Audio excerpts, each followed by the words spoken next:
따뜻한 감성, 차가운 이성, 정확한 분석이 함께합니다. 뜨거움과 따뜻함이 함께하는 시간. 신일의 출발 새 아침.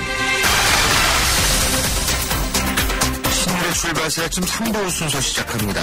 오늘부터 저희 YTN 가을 개편이 시작이 됐습니다. 그래서 저희 신일의 출발 새 아침도 매일 아침 7시 15분에 여러분을 찾아뵙게 됐고요. 3부 순서 역시도 8시 15분부터 여러분을 찾아뵙게 됐습니다. 5분 좀 늦게 시작하시면 여러분의 변함없는 사랑 부탁드리겠습니다. 자, 그러면 신일의 출발 새 아침 3부 순서 광고 듣고 시작합니다.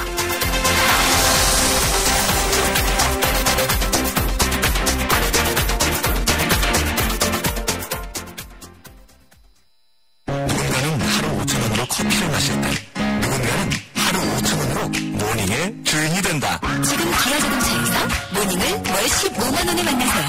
기회는 오직 10월 한 달뿐. 모닝 스마트 오토기준 유효율 40%, 세수율 15%, 금리 2.9%, 36개월 할부, 홈페이지 참조. 기아자동차. 우리 집 통신 대표번호 101. TVG를 101로 인터넷을 101로 홍보이도 101로 모두가 할 때 CCTV만 봐도 101로 함께 101. 우리 집 통신은 101로 모두 다 해결해요. LG U+. 경제 컬럼니스트 정철진의 경제 시선. 오늘 아침 꼭 알고 가야 경제 뉴스 살펴보겠습니다. 정철진 경제 컬럼니스트 연결합니다. 안녕하세요. 네, 안녕하십니까. 예.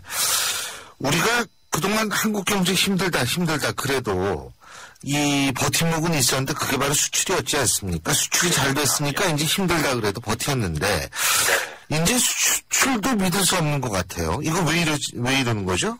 그렇습니다. 방금 교수님 말씀하신 것처럼 수출이 상당히 흔들리고 있습니다.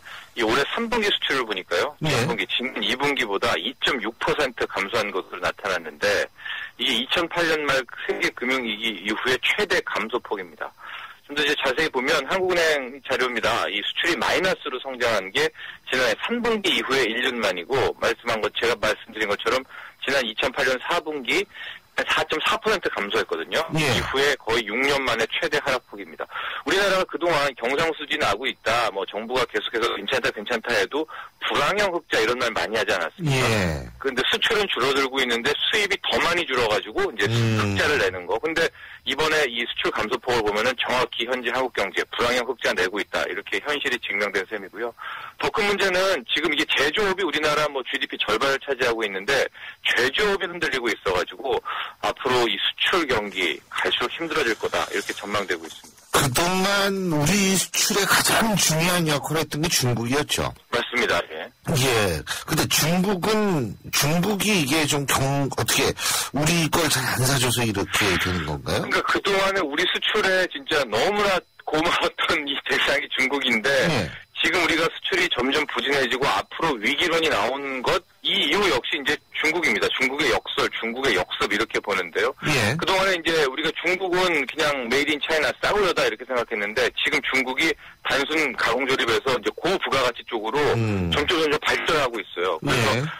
스마트폰, 디스플레이 패널 이런 우리가 잘하는 것들을 거의 따라잡으려는 움직임 보이고 있거든요. 예. 그 심지어 한국은행에서도 그 해외 생산 비중 높았던 삼성전자가 샤오미한테 이 중국 시장 1위 뺏긴 거 그런 얘기 들으면서 중국의 약진이 대단하다 이런 설명하고 있고요. 두 번째는 중국이 이제 그동안 우리는 물건 많이 사줬는데 중국이 또 요즘에 경기 안 좋지 않습니까? 예. 그래서 이제 3분기 경제 성장률 7.3% 많이 추락했는데 이렇게 또 중국이 힘들어지니까 우리 물건 안 사주고. 그러니까 제조업에서는 우리를 공격하고 소비재 서비스에서는 또 우리 물건을 안 사주고 이러면서 지금 중국 악재 때문에 우리가 흔들리고 있는데 이게 저는 좋은 계기라고 생각합니다. 우리가 그동안 중국 너무 만만하게 봤거든요. 네. 중국이 있으니까 수출 걱정 없어. 중국이 있으니까 너무 우리가 그런 말로 중국을 이 만만하게 보진 않았는지 반성 좀 하면서 이참에 다시 한번 이 수출 구조, 이 수출 대상 바꿔야 될 필요가 있지 않나 생각합니다. 그렇군요. 그리고 이 산업계뿐 아니라 금융업계도 강타하는 사건이 있다고 하는데 이게 바로 모뉴엘 사태죠. 그렇습니다. 이게 뭐예요? 모뉴엘, 그러니까 다들 교수님 말씀하신 것처럼 뭐예요? 이렇게 물어보는데. 글쎄요, 모뉴엘의 약자가 모뉴엘은 아닐 거고. 예? 이 소형 가전업계, 혁신업체로 모뉴엘, IT 제조업 쪽에서 진짜 최대 앞으로 이거 진짜 뭐 제2의 삼성전자가 될 수 있다, 하이닉스 될 수 있다 이렇게 평가받던 대단한 중견 기업이었습니다. 예. 지난해 매출을 보면요 1조 2천억, 아이고. 영업 1,100억 원. 예. 거기서 재무요건 탄탄했고요. 제가 지금 말씀드리지만은 우리 청취자 여러분들 중에서도 이렇게 주변에 모니터나 이런 거 한번 보세요. 거기 보면은 모뉴엘이라고 MONU 이렇게 모뉴엘 써 있는 거 분명히 탁 눈에 띌 겁니다. 아, 저게 모뉴엘이구나. 근데 지금 이 회사가 그동안에 갑자기 잘 나가다가 멀쩡하게 있다가 법정 관리를 신청해 버립니다. 예. 그러면서부터 빠르게 사건이 터지고 시작하는데, 아니 이렇게 잘 나갔던 회사가 왜 법정 관리지 하고 봤더니 지금 뭐 분식회계, 서류 조작, 각종 모든 걸 다 속인 게 아니냐 이런 얘기가 나오고 있고요. 드디어 금감원이 이제 지난 주말에 나서가지고 그동안 모뉴엘한테 돈 빌려준 은행들 있지 않습니까? 기업은행, 산업은행, 수출입은행, 외환은행, 국민은행, 농협 10개 금융기관인데 이거 뭔가 이상하다. 돈 빌려줄 때 여신심사가 좀 조사해야 된다 해서 지금 검사팀을 파견하기로 했고요. 자칫하면은 대출한 돈 다 떼을 수도 있다. 이런 위기론까지 나오고 있습니다. 아, 이거 겁나는데. 그러니까 은행들이 막 대출해줬다 이 얘기 아니에요, 결국은. 그렇죠. 그러니까 네. 뭐 서류 조작이라는 게 가능성이 가장 큽니다. 그러니까 이 매출 1조 2천억 뭐 이런 거 보고 은행들은 빌려줬는데 이게 지금 다 사기라면은 뭐 그럴 수도 있다 이런 게 아니라 은행들이 우리한테 막 1,000만 원, 2천만 원 빌려줄 때도 다 따지지 않습니까? 글쎄요. 그런데 이렇게 큰 돈 빌려주면서 뭘 받나 이런 건데 지금 전체 은행이 모뉴엘에 빌려줬던 돈이 6,768억입니다. 거의 7천억 가까운 되는 돈인데 예. 과연 이 돈들 빌려주면서 서류만 보고 빌려줬나 실세 없었나 이러면서 금감원이 나서고 있고요. 검찰도 나서고 있다고 합니다. 그래가지고 검찰이 뭐 은행 리베이트 있었는지 비자금 불법 조성했는지 이런 것도 이제 곧 수사팀이 시작한다고 하는데 이렇게 되면 은행뿐만 아니라 관세청도 함께 엮이고요. 전반적으로 이 모뉴엘 사태가 큰 건으로 비화될 수 있고 일각에서는 정치권으로도 자금 흘러 들어간 거 아니야? 뭐 이런 얘기까지는 나오고 있어서 항상 모뉴엘 얘기 예. 종착점은 정치권이네요. 그죠? 그럼요. 이 7천억 가까운 돈을 대출받았는데 거의 지금 나오는 걸로는 사기 서류였었는데요. 이 장부 조작이었는데. 그래서 이 사건 앞으로 제가 몇 번은 더 이 방송에 다루지 않을까 생각합니다. 아니, 몇 번이 아니라 매일 다뤄도 부패 고리는 끊어야죠. 자, 이번 한 주 주식시장에 중요한 이벤트 있습니까? 네, 간단히 말씀드리겠습니다. 이것도 제가 이제 금요일쯤 다시 한번 말씀드리겠는데요. 28일, 29일 양일간 이 연방준비제도 이 페드의 FOMC 회의가 있습니다. 우리나라로 따지면 금리 회의가 있는데 네. 바로 이날 회의에서 그동안에 돈 풀었던 거 달러 양적 회의를 끝납니다. 땅땅땅 이 종을 치는지 야 조금 그러니까 살짝 좀 한 100억 달러 정도 달러 더 풀까 뭐 이런 정도의 이 결정을 내리는데 지금 많은 주식 투자자들은 여기서 제발 좀 긍정적인 얘기 나와라 긍정적인 얘기 나와라 이렇게 하고 있거든요. 그래서 이제 이거 끝나고 나면은 29일날 끝나니까 우리나라 재료에는 이제 30일날 반영됩니다. 목요일날. 그래서 제가 목요일 아침쯤에 이 관련 내용들 정리를 해드리겠습니다. 알겠습니다. 오늘 말씀 잘 들었습니다. 고맙습니다. 감사합니다. 예, 지금까지 정철진 경제 컬럼니스트였습니다.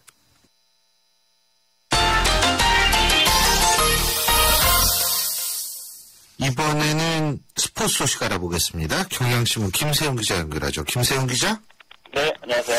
예, 오늘부터 프로야구 플레이오프가 시작이 되죠. 예? 네. 이 국민들한테 참 큰 위안이 될 것 같습니다. 정치 쪽에서 뭐 제대로 된 뉴스가 나오는 것도 없고, 야구나 좀 보면서 풀어야죠, 뭐. LG하고 넥센 간 맞대결이죠. 그렇습니다. LG가 NC를 주말에 3승 1패로 꺾고 플레이오프에 진출했습니다. 오늘도 역시 똑같이 3전 5선 승제로요. 플레이오프가 벌어지게 되는데요. LG와 넥센이 맞붙습니다. 두 팀은 워낙 피를 마르게 하는 혈전을 치르기 때문에 팬들이 엘렉 마시코다라고 이렇게 이름을 붙였어요. 이건 어떤 거냐면 스페인의 레알 마드리드라고 바르셀로나가 맞붙을 걸 엘 클라시코라고 하거든요. 그거를 빗대서 LG의 L, 넥센의 넥 해서 엘렉 마시코 이렇게 이제 부르고 있습니다. 두 팀이 이번 시즌 맞붙은 걸 보면 상대 전적에서는 9승 7패로 넥센이 앞서 있습니다. 그리고 2011 시즌부터 3시즌은 합해도 넥센이 45승 25패로 역시 앞서 있어요. 그러니까 LG가 넥센 앞에서 좀 약한 모습을 보였고요. 특히 넥센이 올해 팀 홈런 199개로 1위, 그리고 팀 타율은 2위, 50 홈런을 친 4번 타자도 있고요. 20승 투수에 200안타 친 서건창도 있습니다. 타선에서는 아주 강하다라고 볼 수가 있고요. LG 입장에서는 지금 팀 평균 자책점이 4.58로 좋거든요. 그러니까 그걸 앞세워서 넥센의 방망이를 얼마나 잠재우느냐가 관건입니다. 예. 예전에 넥센하고 시즌 마지막 10경기를 치러 6승 4패로 앞서 있어요. 그러니까 LG가 어느 정도 전력적으로 안정이 될 때 그때는 넥센하고 한번 해볼만 했다는 건데요. 예. 관건은 홈런 같습니다. 왜냐하면 1차전, 2차전, 5차전이 목동에서 열리게 되는데 아시다시피 목동은 잠실보다 경기장이 훨씬 작고요. 그렇죠. 또 넥센은 홈런 타자들이 많고 해서 LG 입장에선 1차전, 2차전, 5차전에 홈런을 좀 덜 내줘야지만 승산이 있겠죠. 예. 그리고요, 김성근 감독. 예? 이 팬이 많더라고요, 김성근 감독이. 근데 한화 새 감독으로 됐죠. 근데 또 재계약한 기아의 손동열 감독은 자진 사퇴했죠. 예? 네. 한 사람은 들어가고 한 사람은 나오고. 예. 그렇습니다. 그래서 뭐 기사들 제목에는 태양이 지는 날 야신이 돌아왔다. 이런 표현을 쓰고 있는데요. 일단 김성근 감독은 한화 감독으로 선임이 됐습니다. 한화가 계약금 5억 원에 연봉 5억 원, 3년 계약, 그러니까 총 20억 원이죠. 김성근 감독을 감독을 앉혔는데요. 이전에 김문현 감독이 있을 때도 한화가 성적이 좋지 않았고 무엇보다도 한화가 그동안 힘은 좋은 젊은 타자들이 있지만 수비가 약하거나 세밀함이 떨어진다거나 이런 비판을 좀 받아왔잖아요.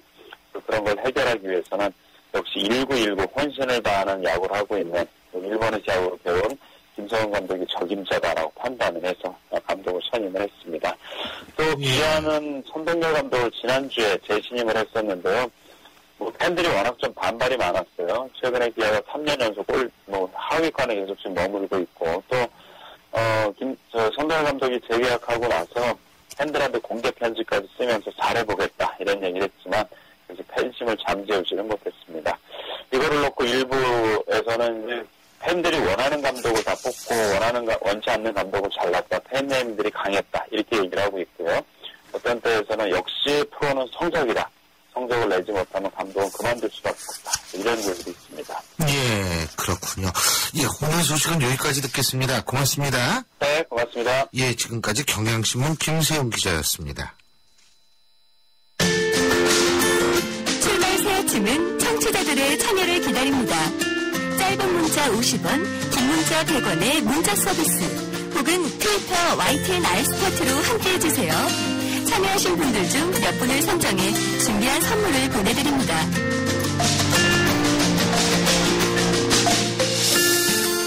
주말 사이에 가장 뜨거운 감자였었죠. 자신의 집에 침입한 도둑을 제압한 20대 남성이 되려 철창 신세를 지고 있다. 이런 YTN 단독 보도 때문인데요. 그런데 이 머리를 맞은 도둑이 뇌사 상태에 빠졌기 때문에 정당방위 논란으로 지금 이어지고 있습니다. 이 사건을 처음 단독 보도한 YTN 지환 기자 연결해서 자세한 얘기 들어보겠습니다. 지환 기자 나와 계시죠? 예, 안녕하십니까? 예, 이 사건을 처음으로 단독 취재하셨는데 우선 사건 정황부터 간단하게 좀 추려주시죠. 네, 제가 보도를 했는데 사건 네. 정황은 사실 간단합니다. 이 예. 사건 발생 시간이 지난 3월 달이거든요. 예. 새벽 3시가 조금 넘은 시각이었는데 예. 강원도 원주에 있는 평범한 주택가에서 이 집주인 아들인 20살 최모 씨가 친구들과 어울리다 새벽에 이제 집으로 돌아왔습니다. 예. 근데 이제 거실에서 서랍장을 뒤지던 도둑을 발견하게 된 거죠. 예. 1층에는 할머니하고 지금은 이제 돌아가신 할아버지가 당시에 있었고 최 씨는 이 도둑을 때려서 제압을 하고 직접 경찰에 신고를 했습니다. 근데 문제는 그 이유입니다. 이 도둑 김 씨가 식물인간이 됐습니다. 예. 조금 더 구체적으로 좀 설명을 드리면요. 이 단독주택이 1층과 2층으로 나뉘어 있는데 예. 2층은 이 가건물 플라스틱 판넬로 만들어진 이 옥탑방 형식의 집입니다. 최 씨가 딱 들어서서 도둑을 발견한 그 현관문이 예. 이 사실상 도둑이 도망갈 수 있는 유일한 문이었습니다. 도둑을 이제 발견해서 손발로 때리고 상당히 심하게 때린 건 사실입니다. 그리고 이제 쓰러진 도둑의 손을 묶기 위해서 벨트를 푸는 과정에서 또 벨트로 몇 대 때리고요. 그리고 바로 옆에 집에 있던 거실에 있던 알루미늄 빨래 건조대를 사용해서 때렸습니다. 근데 이제 검찰은 이것이 과한 폭행이었다 이런 의미로 이제 최 씨를 기소를 했고 법원은 유죄로 인정해서 집주인에게 징역 1년 6개월의 실형을 선고했습니다. 법정 구속된 최 씨는 지금까지 이제 교도소, 춘천교도소에서 2달 넘게 복역 중입니다. 근데 여기에서 이제 논란거리가 몇 개가 돼 있는데 우선 빨래 건조대로 내려친 거예요.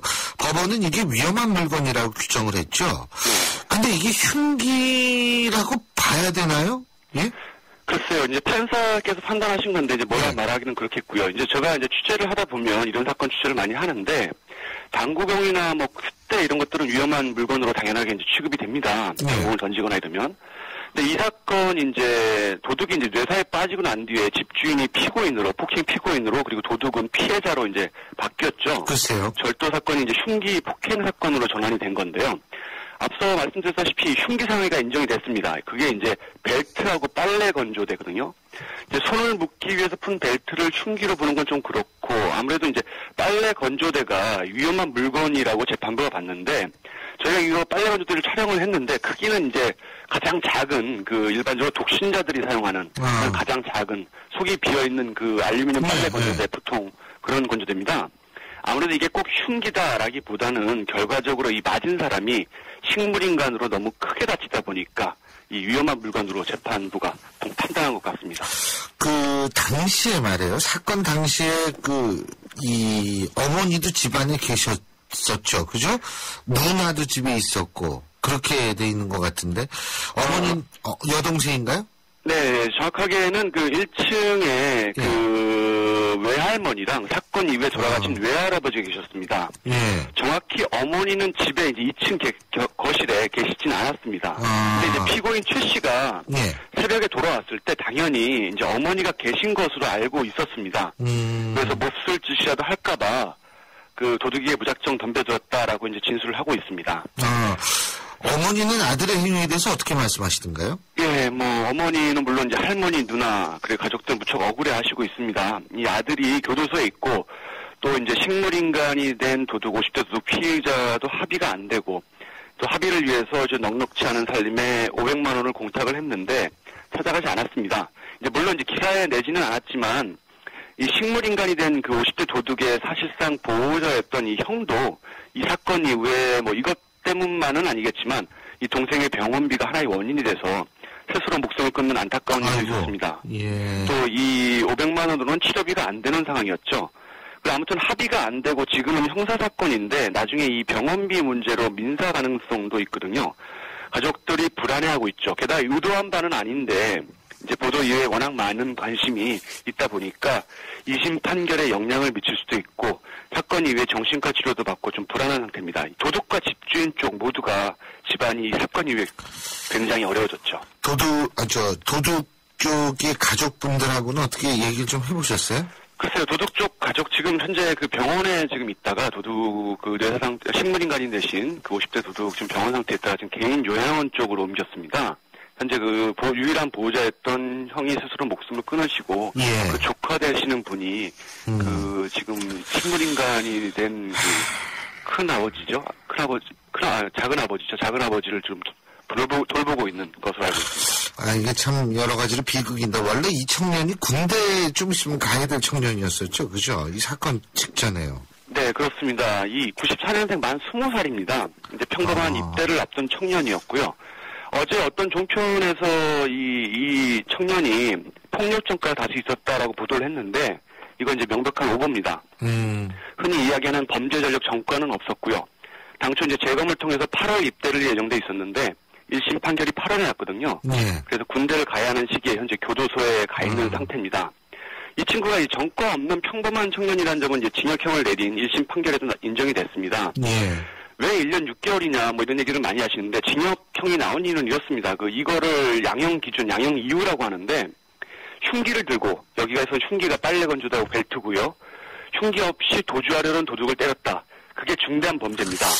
그리고 다만 이 친구가 범죄 전력이 전과가 없고 그 도둑이 이 친구 집에 몰래 들어와서 폭행에 어느 정도 원인 제공을 했기 때문에 감형 요인이 됐습니다.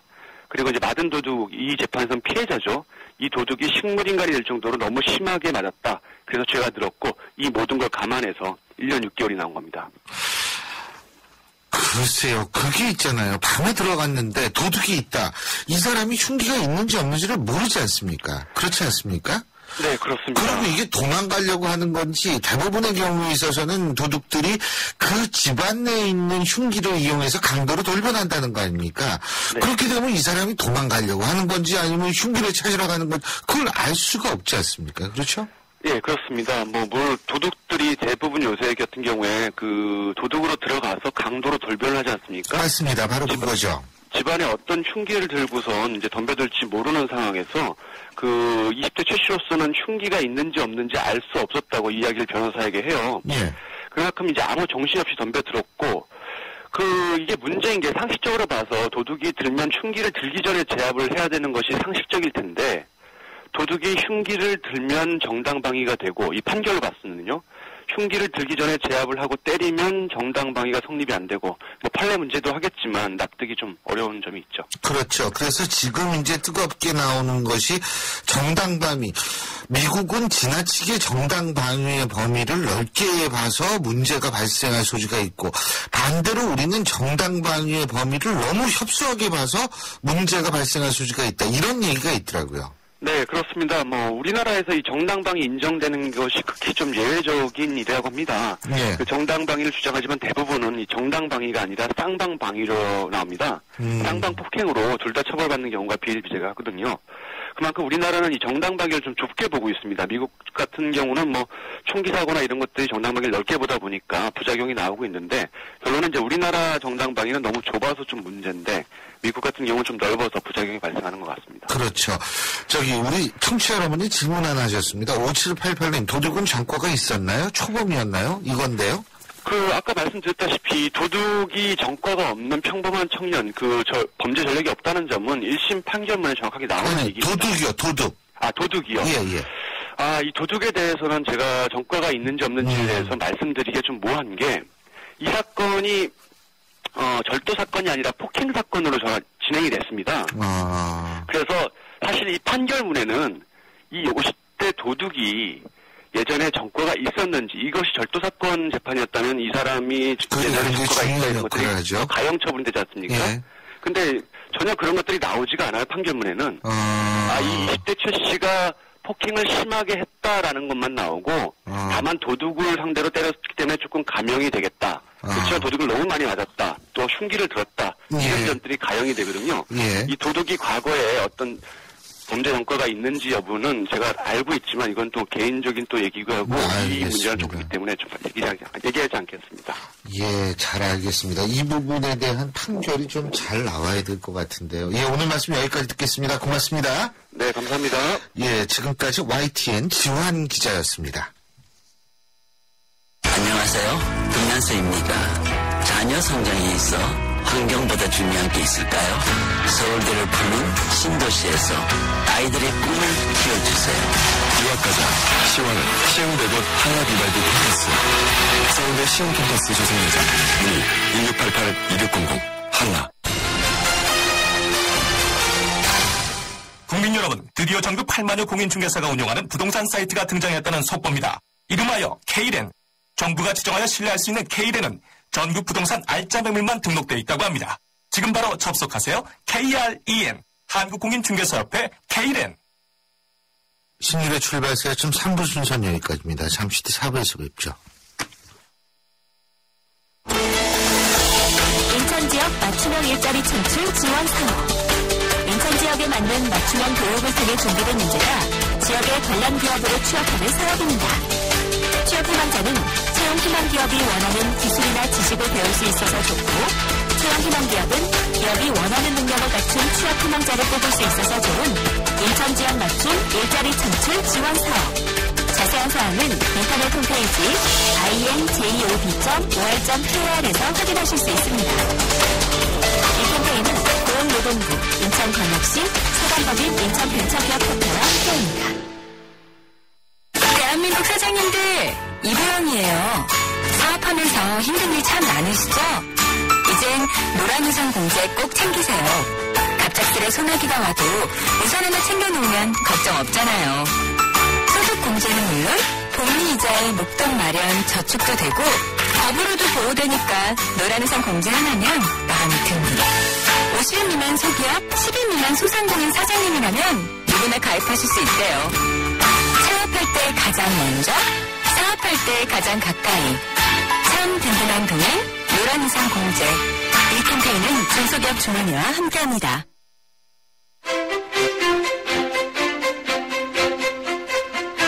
여러분은 지금 지금 신율 교수가 진행하는 출발 새 아침을 듣고 계십니다. 신율의 출발 새 아침 4부 순서 광고 듣고 시작합니다.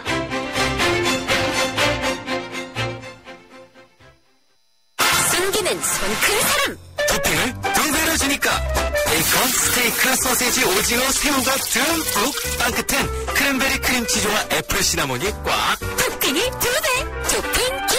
와, 맛도 2배네. 1588-8588 지금 주문하면 미디엄 가격에 라지를. 왜 안 된다는 거죠? 넥스는 묻지도 않고 바꿔준다던데. 운전자 과실에도 묻지도 않고 바꿔준다. 넥센 윈터 타이어 명품 보증제. 국제에도 보증도 역시 넥센 타이어.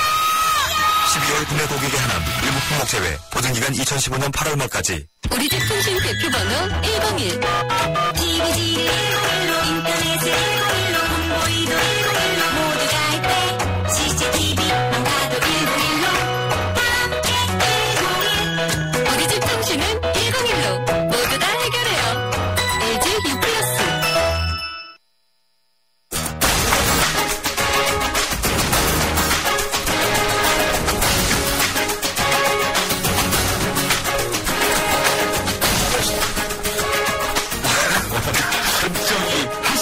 오늘의 워스터. 이상하죠. 저기요. 예, 제가 대신 말씀드리겠습니다. 황태순, 박상병의 베스트 워스트인데요. 원래 황태순, 그리고 이쪽에서 박상병. 이게 베스트 워스트 이렇게 나와야 되는데, 예, 연습을 그렇게 했는데 역시 실패를 했습니다. 그 정확히 얘기하면은 우리 신 교수님은 이어폰 헤드폰을 끼고 계시고 저와 박상병 박사는 지금 이른바 아무것도 안 들립니다. 그래도 그냥 음악만 들어서 제가 이렇게 하면은 하셔야지. 평상시에도 황태순 의원이 처음 당황하는 모습을 봤어요.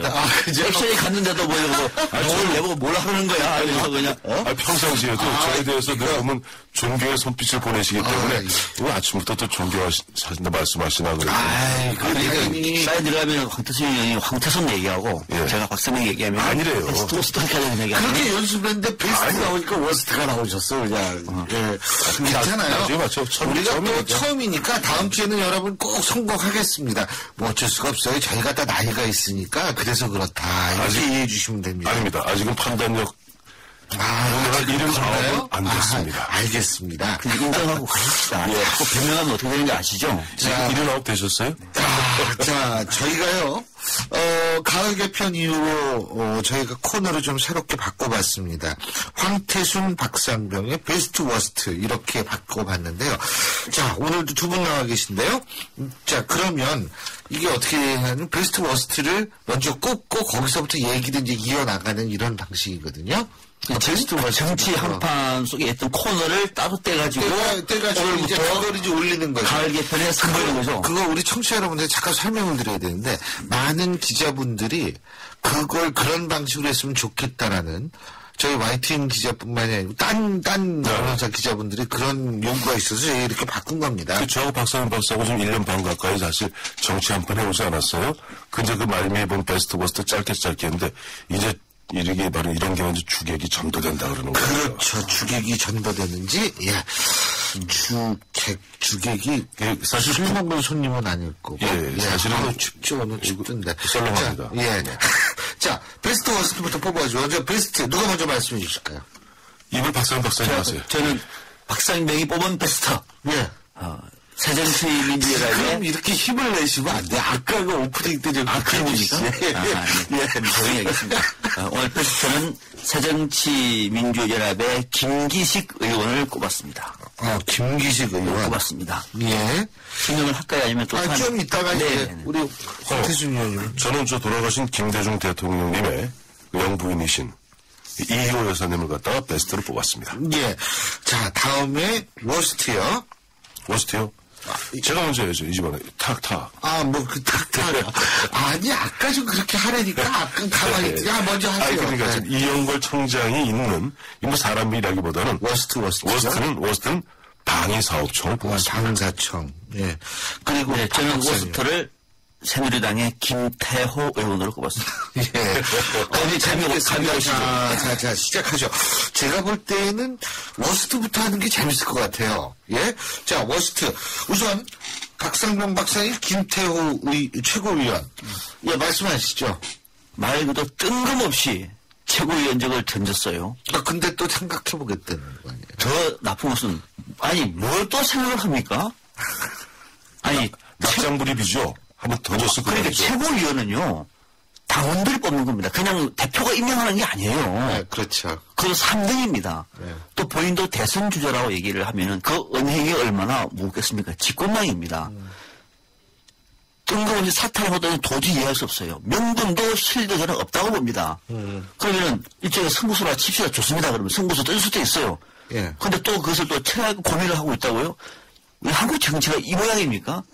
이거는 당원들한테도 새누리당에도 친박한테도 김무성 대표한테도 본인한테도 아무한테도 도움이 안 됩니다. 근데 김태호 최고위원은 친박 아니에요.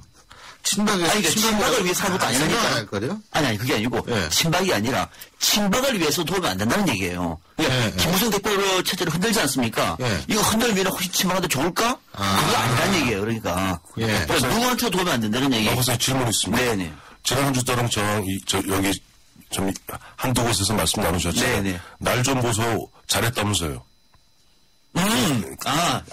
좋은 얘기입니다. 날 좀 보소라고 하는 뜬인 것이다. 날 좀 보소 던졌는데, 예. 봐줄 만한 사람들이 아무도 없다는 거예요. 선거수는 잘못된 거다. 날 좀 보소하고 던졌는데 박근혜 대통령도 안 봐주고 친박도 안 봐주고 김무성도 안 봐주고 국민들도 안 봐주고 그러니 다시 돌아온다고요? 돌아오면 더 악이다. 더 악이다. 예. 그럼, 황 의원님은 자꾸 태순이 형이라고 나오려고 그래. 황 의원님은 어떻게. 워스트요? 아니, 김태호. 어떻게 보시죠? 김태호 의원이, 일단 말이죠. 아까 보면 던진 부분에 있어서는 찬반 또 보면 호호가 있을 수 있어요. 예. 근데 만약에 이번 주에 좀 아침 보니까 나오는 언론 보도 내용을 보면 대충 보면 또 회군도 가능할 듯이 이게 비춰져요. 회군하는 순간 진짜 흔한 얘기로 만화됩니다. 일본어로 망가라 그러죠. 정말 망가됩니다. 예. 근데 여기서 만약에 그냥 버티면 일단 몇십 점 까먹더라도 뭔가 또 새로운 여지가 보이지만은 만에 하나 김태호 회군 진짜 만화됩니다. 정치 행위를 저는 좀 쇼로 안 했으면 좋겠습니다. 알겠습니다. 하더라도 진정성은 살려야 됩니다. 근데 진정성이 뭐고 저는 자꾸 저한테 이제 멘트 따라 전화가 오는데 기자분들이 왜 사퇴했을 거라고 알지 못하겠어요. 이 추측이 안 돼요. 날 좀 보소를 위해서 뜬 겁니다. 그러니까 이게 이해가 안 되죠. 방사청. 우리 황 의원님 꼽으셨죠. 방사청. 예. 사실 저 이번에 워스트 꼽을 사람은 한 주일 내내 이렇게 저렇게 이제 늘 기록을 해놓거든요. 보니까 예비 후보자에 많이 올랐어요. 많아요, 네. 저는 김성주 한국적십자 총재, 그다음에 끝까지 버티고 있는 79세, 물러나라 30위원이죠. 그다음에 제일 좀 국감 중반에 가장 우스웠던 나는 친박이라서 이번에 코박고 사장됐다. 곽성문 전 의원. 방사청 얘기를 하시죠. 이렇게 나갔는데 결국 그래도 이거는 한 사람 망가지고 마는데 방위사업청이요. 이번에 국감기관지에 밝혀졌죠. 있을 수 없는 이야기입니다. 베레모 22만 개 짝퉁 이건 아무것도 아니에요. 맞아요. 특전사 요원들이 입는 방탄복 K-74로 AK-74로 쏘면 빵빵 뚫린답니다. 그거 갖다 특전사 요원들한테 입히겠답니다. 또 보면은 F-35 무기도 반덜 장착도 안 됨. 제일 화가 나는 것은 이번에 사실 이것도 세월호 때문에 밝혀졌던 거죠. 통영함. 20년 된 소나. 그것도 보니까 한 20개 값을 튕겨갖고, 그거 장착하고, 이 2006년에 출범한 방위사업청, 그야말로 복마전이 되어가고 있어요. 근데 문제는 2006년부터 이렇게 복마전이 되어 있는 방사청에 대해서 그동안 국군 기무사는 뭐 했습니까? 바로 국군 기무사가 그와 같은 부정과 부조리, 그런 것들을 갖다 근원적으로 감시, 감독해야 될 게 기무사 아닌가요? 근데 기무사는 요즘 보니까 기무사 사령은 얼마 전에 또 바뀌었죠. 작년에도 바뀌었고, 예. 저는 이게 지금 총체적 난국이다. 그래서 일단은 방위사업청 워스트 오브 워스트로 꼽았습니다. 거기에 대해서는 논란의 소지가 없을 것 같아요. 네네. 아까 박 박사님이 우선 베스트로 또 김기식 의원을 꼽으셨는데, 김기식 의원이 잘했습니까? 잘은 있습니다. 뭐 잘했어요? 비슷한 얘기인데요. 예. 새정치연합의 김기식 의원 10월 27일 날 국정감사를 하면서 국회 정무위 간사입니다. 국세청, 국정원 직원들이 별도의 현직 직원단체를 통해서 영리사업을 벌였다. 그 수익금까지 나눠 가졌다. 라고 하는 사실을 공개를 했습니다. 아주 자세한 얘기가 왔습니다. 이를테면 국세청에는 세우회. 근데 이사장과 이사 1명씩 빼고 실무 담당자 5명, 7명이죠. 이거 빼고 나머지는 모든 회원이 국세청 현직 공무원들이랍니다. 이 공무원들이 세우회를 만들어서 여의도와 관악구에 부동산 임대업을 해가지고 112억 원을 지난해 벌어들였다고 해요. 네. 이 돈 어떻게 하느냐? 퇴직 때 부조금 등으로 지급을 한다. 나눠졌다는 겁니다. 현직 공무원들이 특정 그룹을 만들어가지고 경직을 하면서 영리 사업을 벌였다는 사실을 생생하게 폭로를 했습니다. 국정감사는 이런 것들을 위해서 있는 겁니다. 김기식 의원 그동안에 수고 많았다. 그래서 베스트 뽑았습니다. 그럼 그런 거는 상임위 차원에서 좀 고소고발 좀 하네요. 이제 이거를 앞으로 처리하겠죠. 아니 검찰이 좀 그런 건 그야말로 칼을 대야 되는 거 아니에요?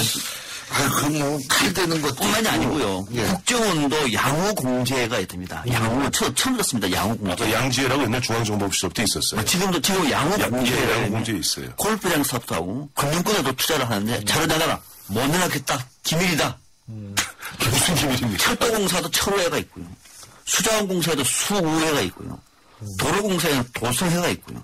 조달청에는 조회가 있고요. 그 경찰청에는 이게 뭡니까 지금 방송에. 평론하시는 분들도 평호회 하나 만드시죠. 정치평론 하시죠. 제가 탈퇴하겠습니다. 안 만들어요. 자, 그리고 우리 황 의원님 2호 여사 꼽으셨는데. 시간 얼마 안 남았죠. 예. 저 사실 이번에 예비 후보로 뽑았던 두 사람은 주초에 쉬운 7시간 만에 아주 보면은 타결했던, 그리고 희생자 가족들 판교 테크노밸리 희생자 가족들 쉬운 7시간 만에 합의하지 않았어요. 예. 그런 부분 베스트로 한번 생각을 해봤었고, 또 김문수 혁신 비대위원장 이 본인 혁신위원장 보니까 이번에 누가 무슨 개헌을 해달라고 그랬나, 그런 부분에 대해서 뭔가 좀 다른 흐름과 결다른 이야기 할 수 있는 김문수 전 지사도 꼽았는데 역시 2호 여사님이세요. 35년 만에 박정희 11.6 이번에 35주년 기념식날 그래도 박지원 의원하고 상의를 했다고 그래요. 박지원 의원한테 하문을 갖다 하셨더니 박지원 의원도 그래도 박정희 대통령 기념사업회 추진을 갖다가 김대중 대통령님께서 추진했던 거 아닙니까? 그러면 이번에 한번 보내시는 게 좋을 것 같습니다. 그래서 추념 조언을 갖다가 보냈다 합니다. 그래서 이호 여사님을 갖다가 베스트를 뽑았습니다. 예, 8192님, 이 코너 시간 줄었나요? 늘려야 하는데, 저희가요, 다음 주부터 진짜 늘리겠습니다. 0210님, 베스트 워스트 너무 재밌어요. 더 잘 듣긴 했네요. 발음도 안 나오겠습니다. 예, 근데 진짜 다음 주부터 좀 확 늘리고요. 오늘 말씀 여기까지 듣죠. 두 분 오늘 말씀 잘 들었습니다. 고맙습니다. 네, 감사합니다. 코웨이에선 정수기 필터 교체하듯이 오염된 매트리스 상단을 새 걸로 교체할 수 있대요. 우와! 게다가 미세먼지부터 진먼지 진드기까지 7단계로 케어해준대요. 위생까지 책임져야 진짜 친구다. 코웨이 매트리스 케어렌탈 1588-5200. 한국타이어가 전하는 겨울 소식. 겨울이 오기 전에 사람은 김장 준비, 동물은 겨울잠잘 준비하는데 그럼 자동차는? 겨울용 타이어 미리 준비해야죠. 한국타이어 홈페이지에서 예약하시면 선물을 드립니다. 11월 15일까지 드라이빙 이모션 한국타이어. 28글자로 백성의 눈을 뜨게 하겠다. 세종대왕의 혁신적인 생각. 동서양을 융합해 새로운 문화를 만들겠다. 알렉산더 대왕의 창조적인 생각. 위대한 생각은 녹슬지 않습니다. 위대함을 향해 갑니다. 포스코. YTN 가을 개편 첫날 보내드린 신일의 출발새 아침 오늘 순서는 여기까지입니다. 앞서도 말씀드렸지만 저는 매일 오전 이제부터 7시 15분 오늘 늦게 7시 15분에 여러분 찾아뵙겠습니다. 지금까지 신일이었습니다. 고맙습니다.